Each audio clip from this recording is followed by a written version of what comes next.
You wake to the sound of reed mats crunching under sandaled feet, the air thick with the metallic tang of incense and the distant bleat of sacrificial goats. It's still dark in the mud brick house, the kind where walls sweat in the Mesopotamian heat, and your small hands clutch at the woolen blanket your mother wove last harvest. You're no more than 12 summers old, skin smooth and unmarked, eyes wide with the innocence of one who's never known a lover's touch. But the men at the door aren't family. They're priests from the great temple of Marduk, their shaved heads gleaming in the torchlight, robes dyed deep purple from crushed snails imported from the sea. One of them, with a beard curled like a scorpion's tail, leans down, his breath hot against your ear, whispering words in Akkadian that promise divine favor. Your mother weeps silently in the corner, her calloused fingers twisting the hem of her tunic, knowing she can't refuse the god's call. The fear coils in your gut like the Euphrates floodwaters, cold and unstoppable, as they lift you from your bed and carry you out into the starlit streets of Babylon, where the ziggurat looms like a shadowed giant waiting to swallow you whole. Before diving into these forgotten stories of survival and suffering, if you enjoy learning about the hidden truths of history, consider hitting that like button and subscribing for more content like this. And please comment below to let me know where you're listening from. I find it incredible that we're exploring these ancient stories together from different parts of the world, connected across time and space by our shared curiosity about the past. The night air bites at your bare arms as they march you through the winding alleys, past homes where oil lamps flicker behind lattice windows, casting jagged shadows on the baked clay walls. You can hear the murmur of the river nearby, its waters dark and sluggish under the moon, carrying the silt that feeds the fields beyond the city gates. Babylon in those days, around 1800 BC under King Hammurabi's rule, sprawls like a living beast, its heart pulsing in the temple district where the gods demand their due. Your feet, unused to the rough paving stones, stumble on a loose brick, and the priest's grip tightens on your shoulder, his rings digging into your flesh like the claws of a lion from the royal hunts. He doesn't speak again, but his eyes, lined with kohl to ward off evil spirits, hold a gleam that's not kindness. It's the look of a man who serves powers greater than kings, powers that twist human lives into offerings. In the shadow of the ziggurat, built layer upon layer like the steps to heaven itself, the priests of Marduk and his consort held sway over souls and bodies alike. Hammurabi, born around 1810 BC and ascending the throne in 1792 BC, had codified laws on a towering diorite stele, proclaiming justice from the gods. But even he bowed to the temple's ancient rites. Those rites, etched into clay tablets in the wedge-shaped script of cuneiform, spoke of purity and sacrifice, of young lives dedicated to divine service. You, a boy from a humble family of weavers near the Ishtar Gate, have been chosen not for your strength or wit, but for your untouched state, a male virgin as the priests call it, ripe for the goddess Ishtar's embrace. The air grows heavier as you approach the temple enclosure, scented with myrrh burning in bronze braziers, the smoke curling up to mingle with the stars. Guards at the gate, their spears tipped with copper forged in the temple forges, nod silently, their faces impassive under helmets adorned with feathers from exotic birds traded from distant Dilmun. Inside, the courtyard hums with activity even at this hour. Acolytes, boys not much older than you but already marked by the life here, sweep the flagstones with palm-frond brooms, their movements mechanical, eyes downcast. One glances up, his gaze hollow, cheeks gaunt from the temple's sparse meals of barley bread and dates. He hesitates, mouth opening as if to warn you, but a senior priest's sharp cough silences him, the unspoken rule hanging thick, no words against the god's will. The power here flows from the high priest, a figure named Enmerkar in those years, descended from a line that claimed direct whispers from Marduk himself. Enmerkar, with his embroidered robes heavy with gold thread, imported from the mines of Anatolia, decides fates with a nod, his decisions binding as the Euphrates current. Your mother had pleaded with the local scribe to petition against this, her tears staining the papyrus, but the response came swift. The omens, read from sheep livers in the divination halls, demanded a new servant for Ishtar's cult. They lead you to a chamber deep within the temple, walls painted with frescoes of lions and bulls locked in eternal combat, symbols of the goddess's dual nature, love and war. The room smells of olive oil and sweat, lit by tallow candles that sputter in the draught from narrow vents. Here the priests prepare you, stripping away your simple linen tunic, the fabric rough against your skin, woven from flax your father harvested before the last flood took him. Naked now, you shiver despite the warmth, as they anoint your body with scented oils pressed from sesame seeds, murmuring incantations from tablets committed to memory over generations. The words invoke Ishtar, the morning and evening star, goddess of fertility and battle, whose temples across Mesopotamia, from Uruk to Nineveh, housed servants of both sexes dedicated to her mysteries. But for boys like you, the dedication carries a darker edge, one rooted in rituals that ensure eternal purity through irreversible acts. Historical records from the time preserved on clay tablets excavated at sites like Nippur and Babylon itself detail the roles of the Asinio and Kurgaru, male devotees of Ishtar who performed in her honor, often dressing in women's garments, their voices raised in lamentations that echoed through the temple halls.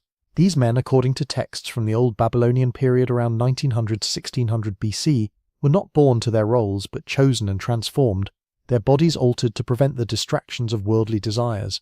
The process begins with isolation, as it does for you now, locked in this chamber with only a straw mat and a jug of water flavored with tamarisk leaves to purify the blood.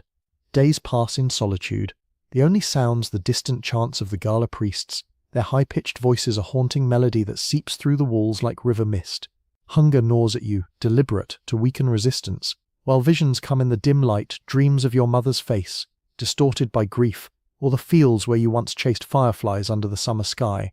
And Mikar visits on the third night, his presence announced by the clink of amulets on his chest, carved from lapis lazuli brought from the mountains of Badakhshan. He sits cross-legged before you, his eyes probing, searching for signs of defiance. The goddess requires vessels empty of mortal taint, he says, voice smooth as polished obsidian. You want to scream, to beg for release, but fear seals your lips. The unspoken truth lingers. That refusal means not just your death, but your family's ruin, their land seized for the temple coffers under Hammurabi's laws that protect sacred property. Power dynamics in Babylon tilt heavily toward the priesthood.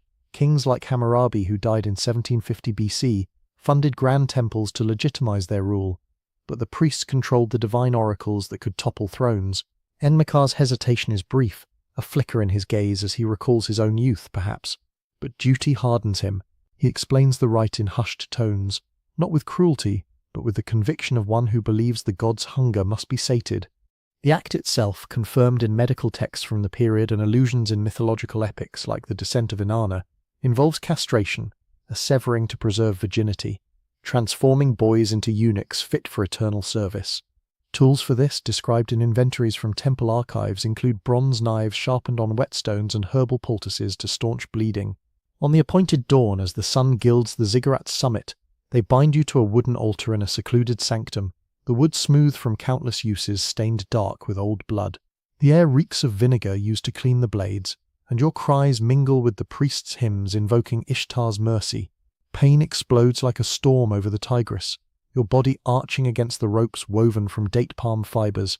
The chief surgeon, a man named Shulgi Apil, from a family of healers trained in the Edinburgh schools, works with steady hands, his brow furrowed in concentration, whispering apologies under his breath that no one else hears.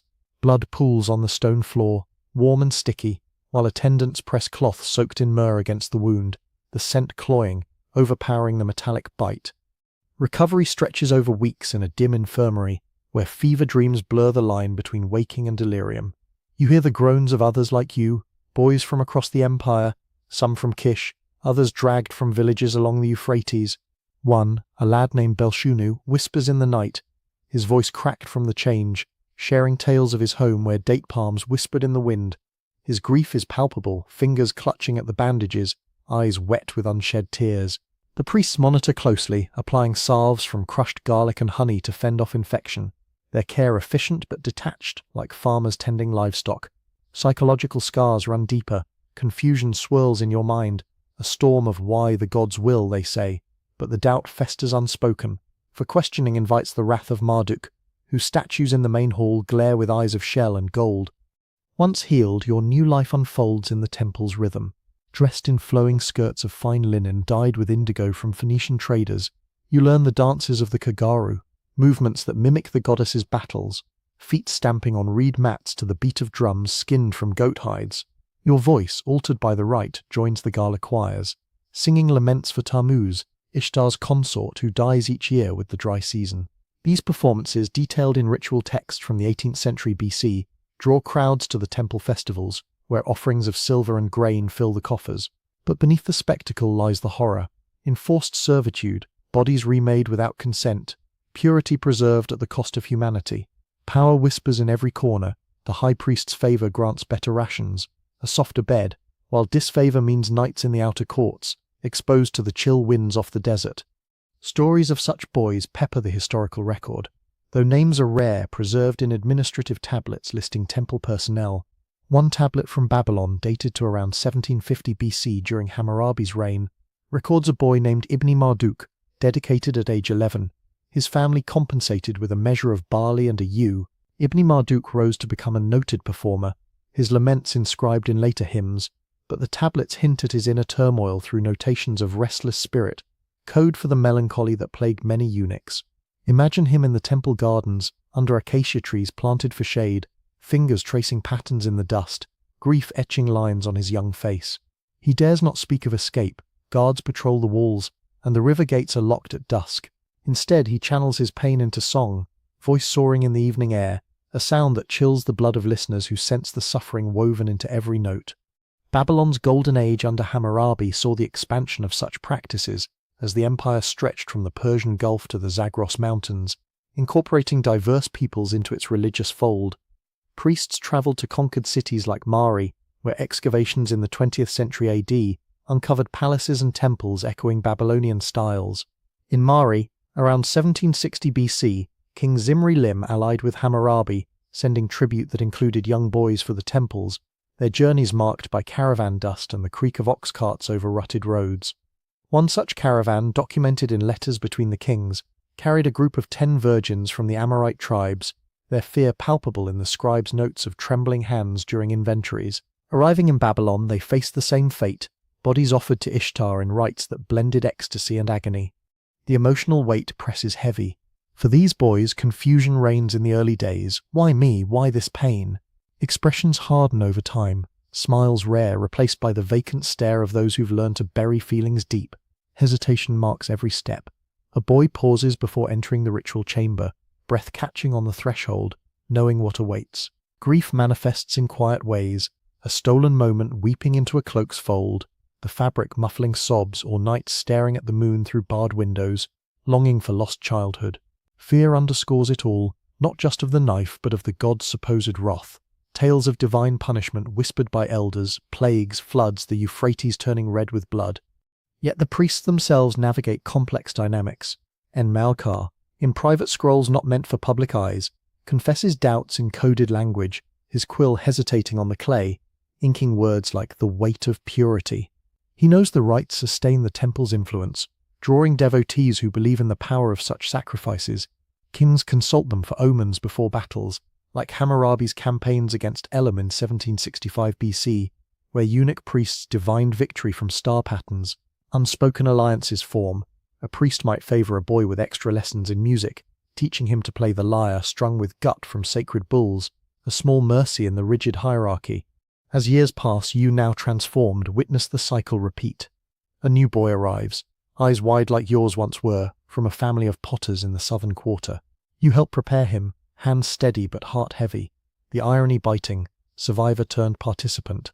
The temple buzzes with festivals like the Akitu in the spring of 1750 BC, when Hammurabi himself processes through the streets, his chariot wheels rumbling over palm leaves scattered by crowds. You perform then, body painted with ochre, dancing amid incense clouds that sting the eyes, the crowd's cheers a distant roar masking your inner scream. Expanding beyond one life, consider the broader canvas. After Hammurabi's death in 1750 BC, his son Samsu-iluna ruled from 1749 to 1712 BC, facing rebellions that tested the temple's stability. In those turbulent times, priests intensified dedications, seeking divine favor through more offerings. Tablets from Larsa, conquered by Hammurabi in 1763 BC, list increased numbers of Asinio, their origins traced to war captives. Young males spared the sword only to face the knife. One such captive, a boy named Kurum from the Sealand tribes, endured the rite in 1720 BC, his story pieced from fragmented records showing his later role in rituals honoring Nabu, god of scribes. The sensory world of Babylon immerses fully, the feel of silk veils against scarred skin during dances, smooth and cool like river stones, the crackle of flames in sacrificial pits where animal hearts sizzle, their smoke carrying prayers upward, the taste of ritual beer brewed from emmer wheat, and flavored with coriander, shared in communal cups that bind the devoted. Winter brings breath visible in the chill air of dawn processions, frost rhyming the ziggurat steps as you climb to offer hymns. Summer heat warps the air, sweat beading on brows during long vigils, the sun baking the clay until it cracks like old leather. Power's undercurrents run deep. Priests like Enmakar wield influence over kings, but fear their own high council, where betrayals simmer unspoken. A whisper of heresy could lead to exile or worse, burial, alive in the temple foundations, a practice noted in building inscriptions from the period. Boys learn to navigate this, forming silent bonds, sharing glances that convey volumes, a furrowed brow signaling caution, a slight nod offering comfort. Confusion lingers lifelong. Some eunuchs in rare confessional texts describe a fractured sense of self. Bodies neither man nor woman, voices echoing that limbo.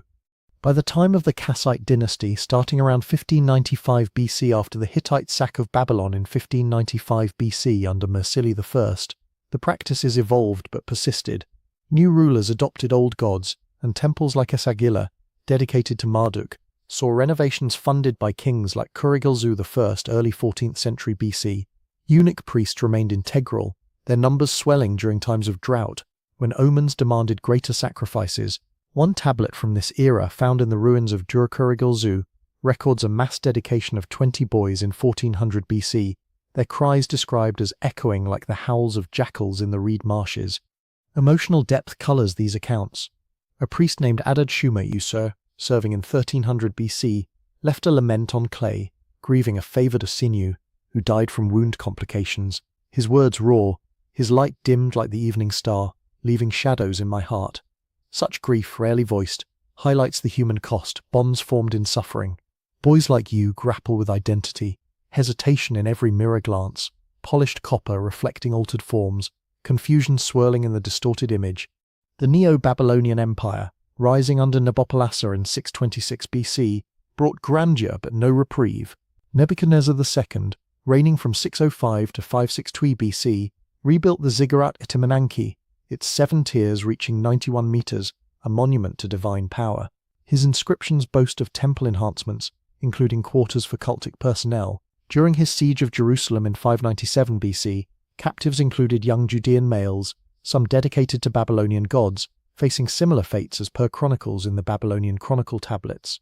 Imagine a boy named Daniel, though the biblical figure is from 605 BC, but historical parallels exist in deported youths listed in ration tablets, their virginity noted for ritual suitability. In Nebuchadnezzar's court, priests like Belshazzar, not the biblical one but a namesake official, oversaw dedications, their robes heavy with embroidery depicting Ishtar's 8-pointed star.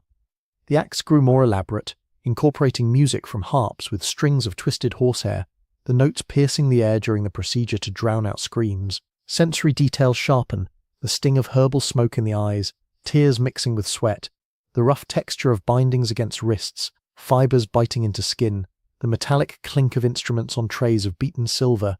Psychological layers deepen. Fear evolves into resignation, but flashes of rebellion surface.